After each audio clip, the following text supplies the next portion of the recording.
You don't think I've pulled my weight? Maybe it's time for us to say goodbye, 'cause I'm feeling the way that I'm feeling for you.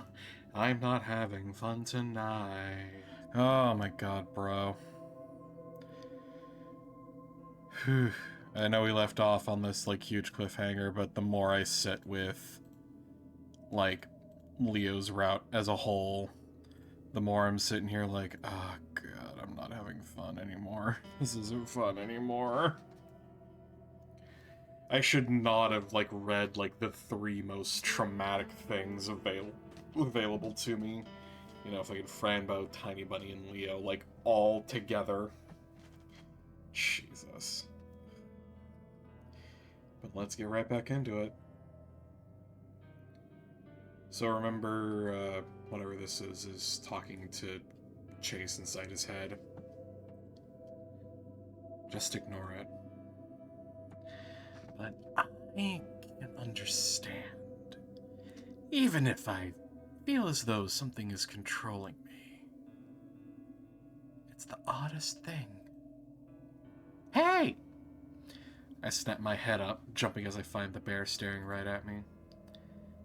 The hell are you mumbling? Nothing.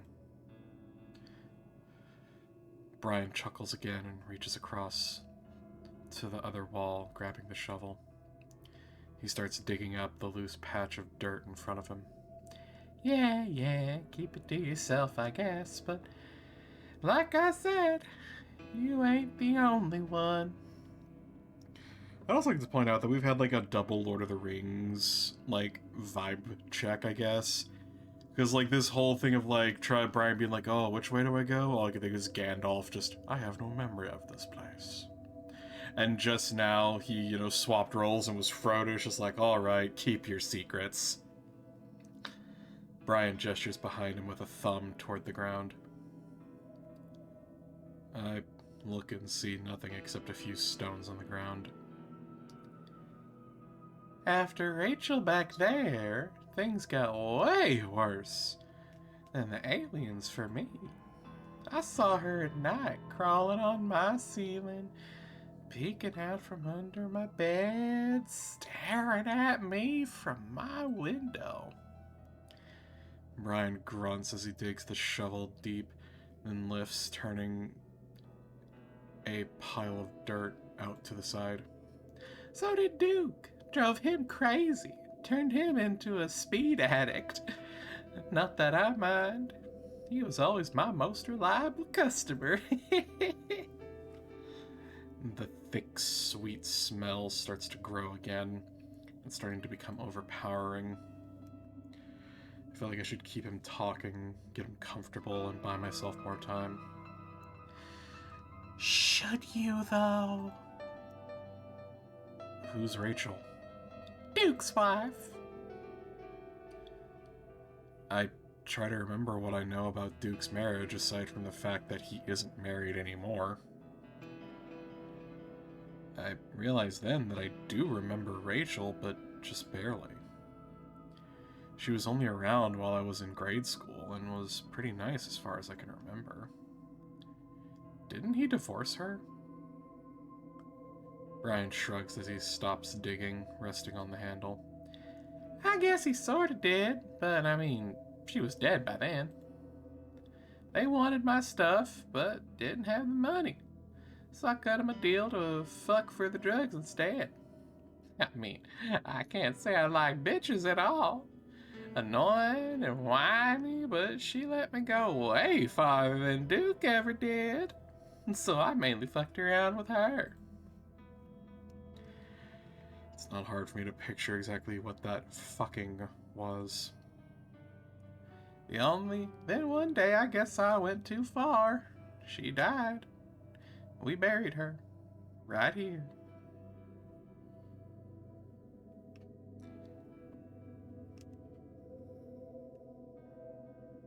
I am so perplexed. Because apparently there actually is a fucking small Brian fan club thanks to Arches. And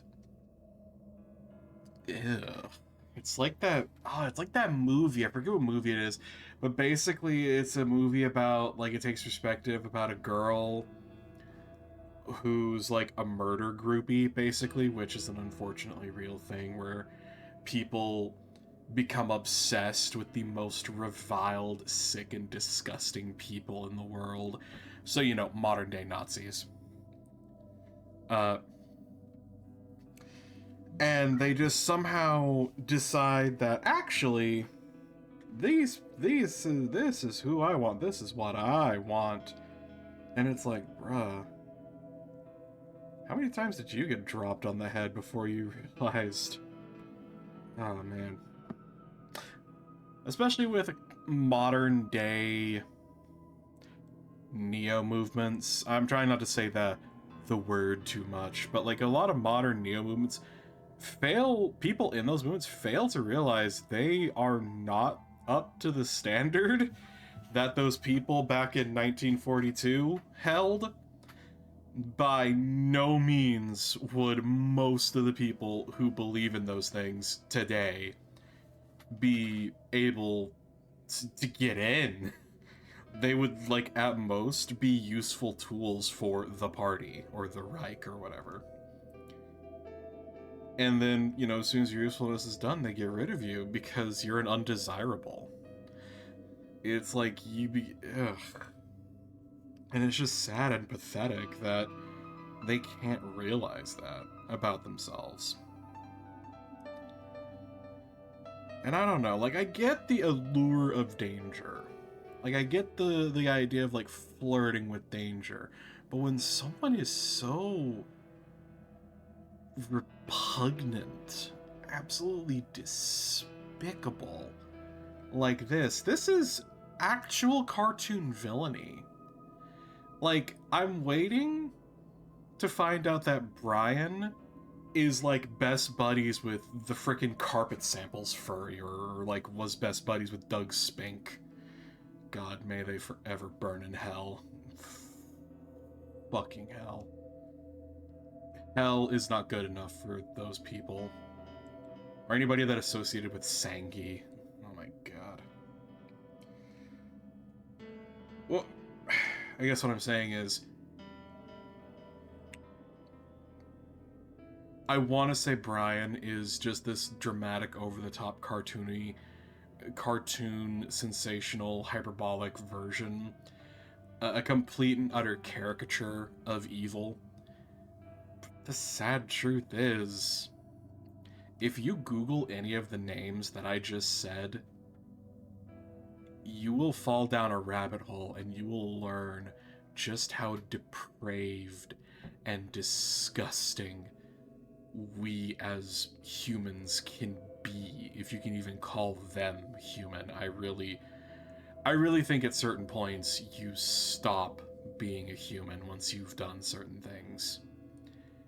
And I really wholeheartedly have to warn and caution anybody who looks up those names. You will hear things and you will find out things that will be so abhorrent. Ugh.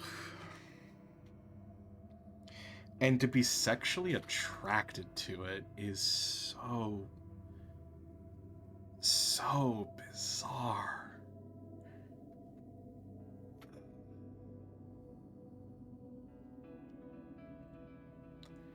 Brian points more specifically at a rock sitting against the other side of the wall.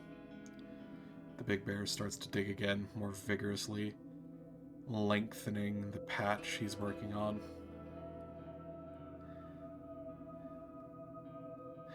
But I didn't see her until, right after I buried her. Maybe a week later.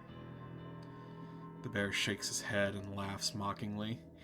You think that'd stop me from doing it again? But you know, when that last breath came out of her, and she sort of shuddered on the table. Brian glances up at me. Blew my load without even touching it.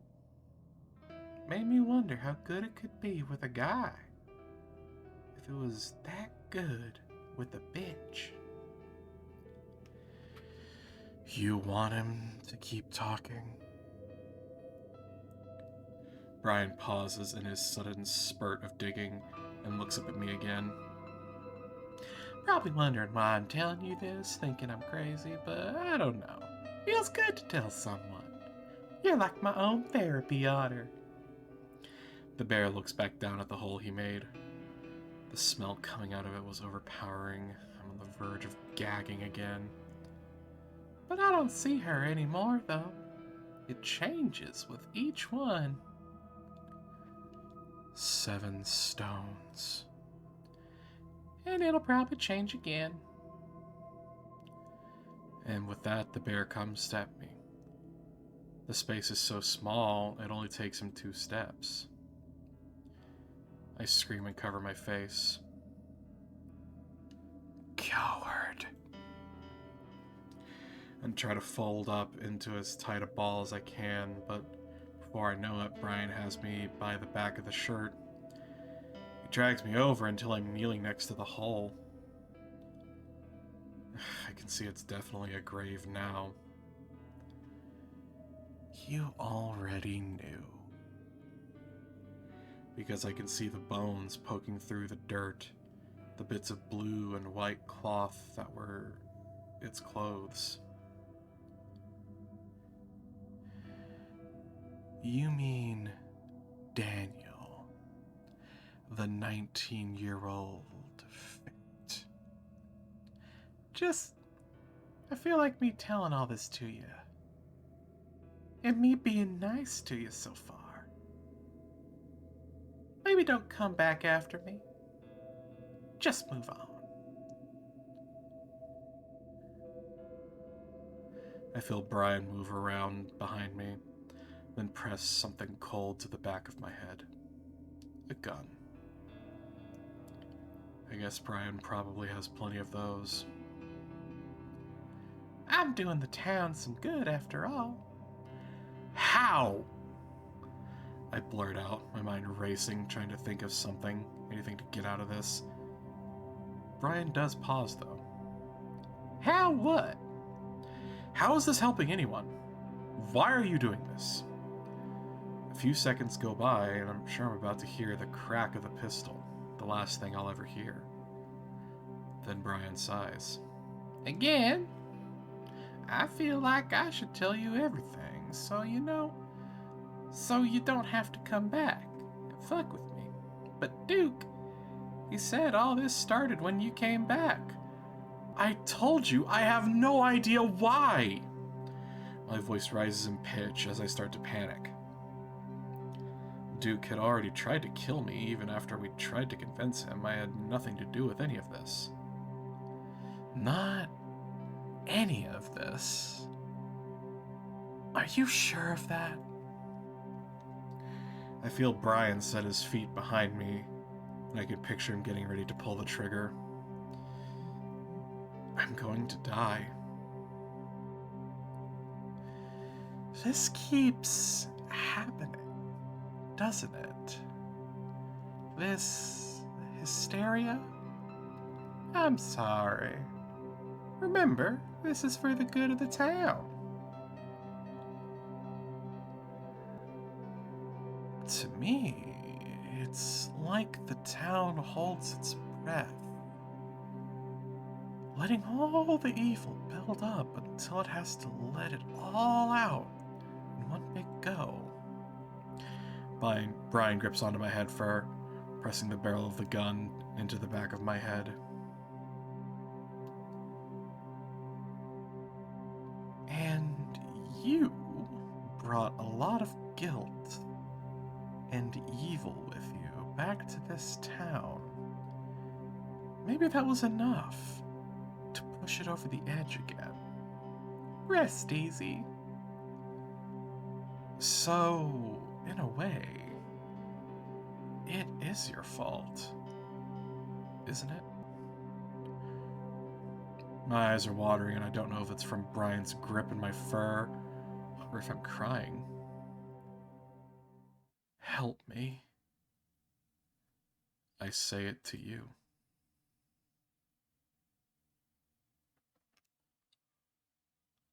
Oh, that is spooky. What the fuck?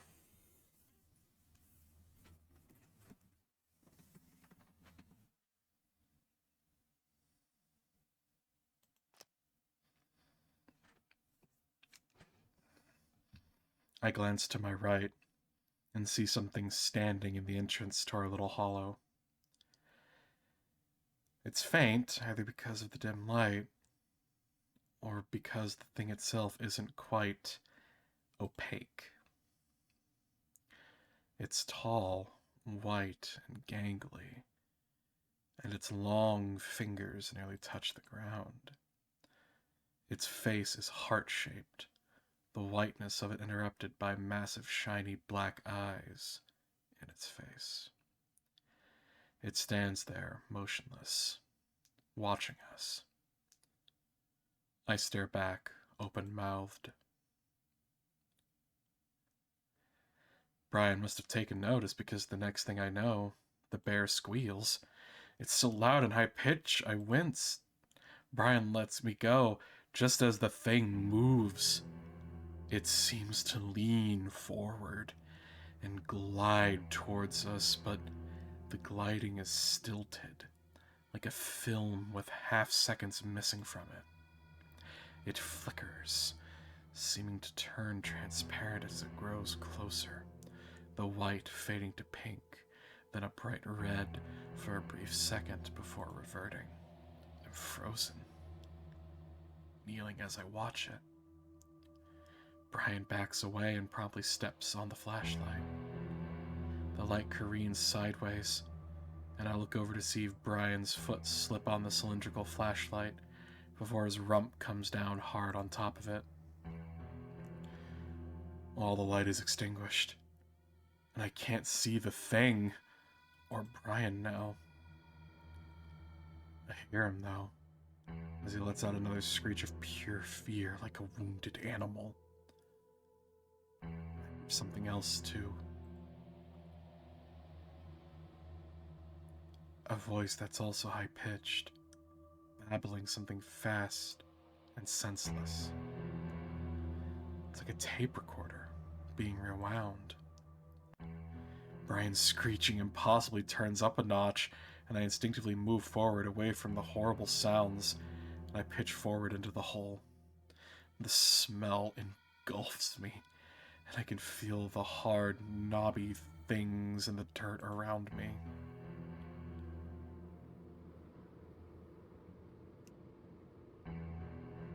Where are we going? Just taking a back road. But we're leaving the city. Yeah, well, I live outside the city. You didn't tell me that. Let's just go back to the club. Alright, pull the fuck over. Let me out. I said pull over! Where the fuck is the lock? You best not be doing that. Hey, get off me! I gasp and scramble out of the grave, gagging uncontrollably. Once I'm out, I curl up on my side, drawing in my knees again. The horrible screeching and bizarre babbling language continue, though the sounds from Brian are more ragged now. Occasionally, the room flashes with light as Brian shifts around, but I face the wall, not wanting to look. Get up. I curl up tighter, just waiting, hoping that I wake up. You sniveling little shit. Get up. I press my face into the dirt. Trust me, there's far worse out there. And it's coming for you unless you get up and get out. I've given up.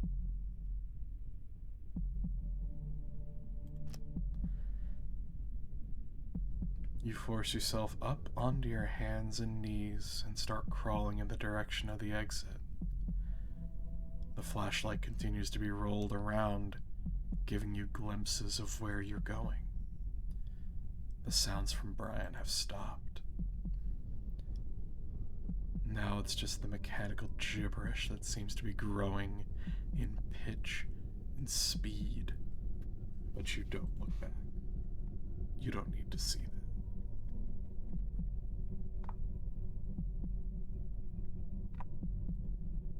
The otter is already broken enough.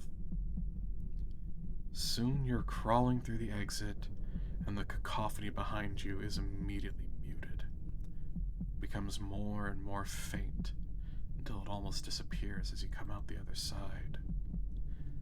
Once you're free, you stand up in the comparatively fresh, cool air. The main tunnel. You remember this place. You also know the tunnel's like the back of your hand. It's pitch black, but if you feel along the walls, you should be able to find your way out. You head to the right, down toward the end of the main tunnel, with your right hand dragging along the wall. Then, when you feel an opening with your hand, you make a left, then another right, and finally, a final right that takes you out the back exit. Nick had drilled the directions into your head far too many times for you to.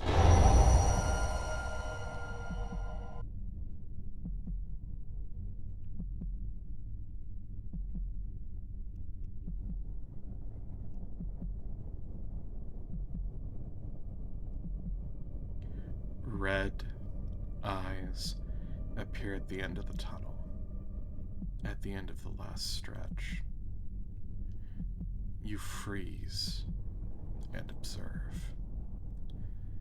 Things in the mines can hurt you far worse than things outside.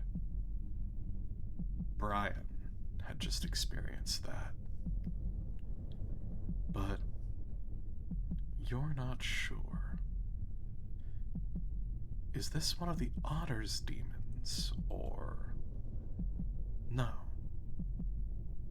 No, it's something else. Something you're not quite seeing correctly. A friend. The lizard. He's warped. Well, shit! God damn it, I was wrong. Maybe.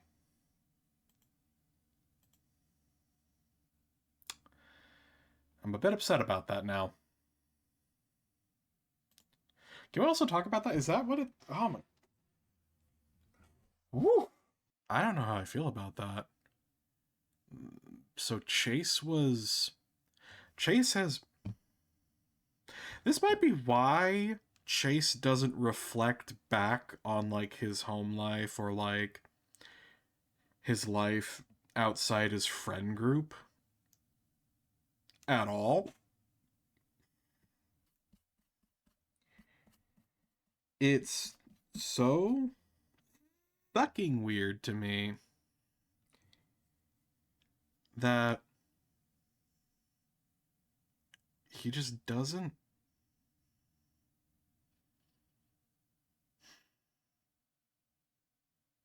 There's no callbacks, no reminders of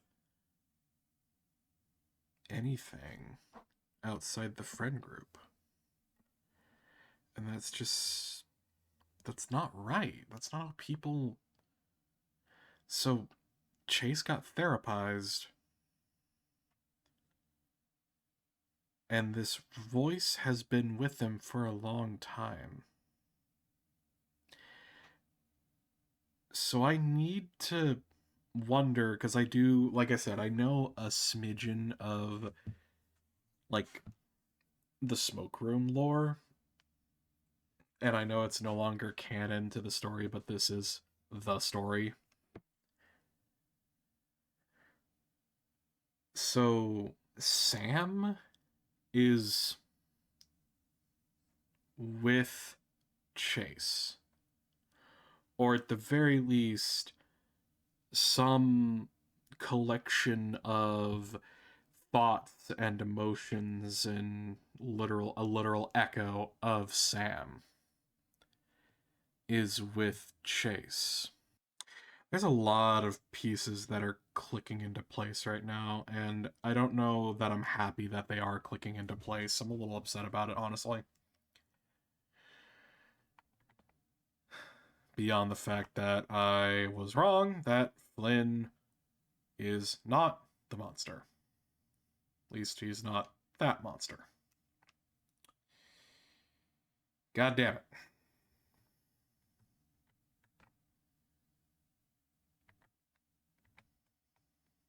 Well, let's carry on. Chase! I slump to my knees, shaking uncontrollably as Flynn shines a light down on me, which, by the way, don't think that skipped past me. I did my best to give different voices when it went from I to you. Fuck, Chase! Come on, let's go. Flynn yanks me to my feet, and the next thing I know, I'm stumbling after him. Out of the mine and out of what I'm completely convinced is hell. Which, that's another thing. Is Chase a medium?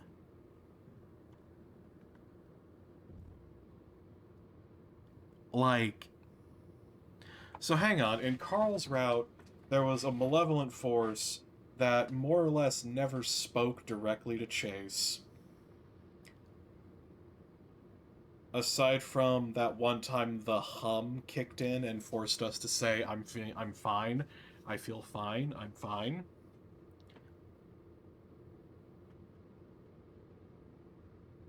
And then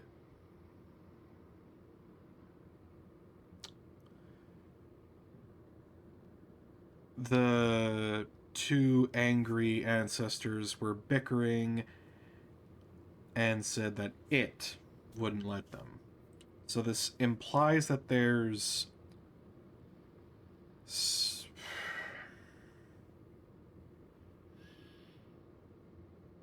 fuck, this just scrambled my brain a bit.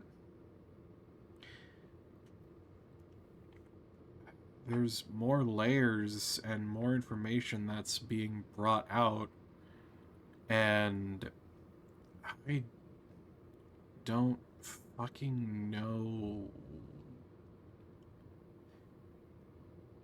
how to handle this, so I might need to take a break at this point.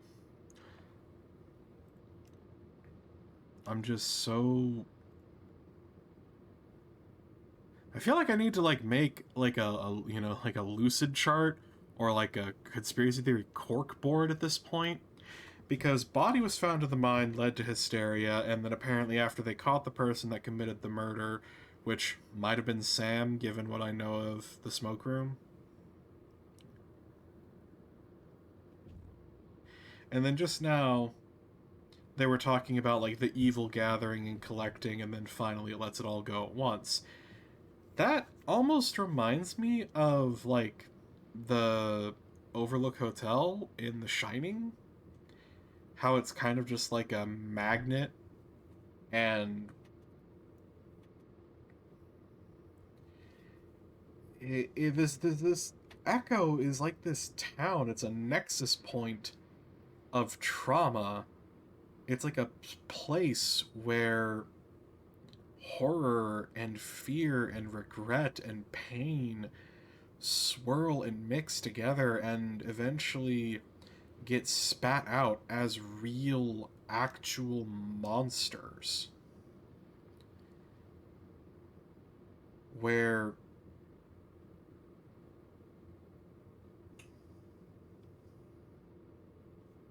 I...